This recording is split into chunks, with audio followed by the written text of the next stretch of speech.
আমাদের প্রাণপ্রিয় নেত্রী, তিনবারের প্রধানমন্ত্রী, গণতান্ত্রিক সংগ্রামের অবসরের নেত্রী, স্বাধীনতার সার্বভৌমত্ব রক্ষায় আবশ্যিক নেত্রী, তার জানাজা অনুষ্ঠিত হবে কিছুক্ষণ পরে। আপনাদের সহযোগিতা একান্তভাবে চাইছি। আমি দেখছি সবাই সহযোগিতা করছেন। মিরপুর রোড থেকে এখন খুব ভালোভাবে পেছনের দিকে যাওয়ার ব্যবস্থা হয়েছে। এটা আমি অনুরোধ করবো আপনারা দ্রুত পেছনের দিকে যান, আরো দ্রুত আপনারা কাজটা করেন।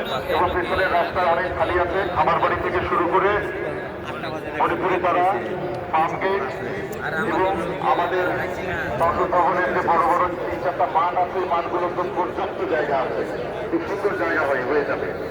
সবাই পেছনের দিকে গেলে আমরা মিরপুর রোডের পাশে যারা দাঁড়িয়ে আছেন তারা কাতার করবেন। সেজন্য যত তাড়াতাড়ি আমরা পেছনে পাঠাতে পারবো তাদেরকে, আমাদের পক্ষে কাতার করা তত সহজ হবে। সেই জন্য আপনাদের সহযোগিতা একান্তভাবে চাইছি।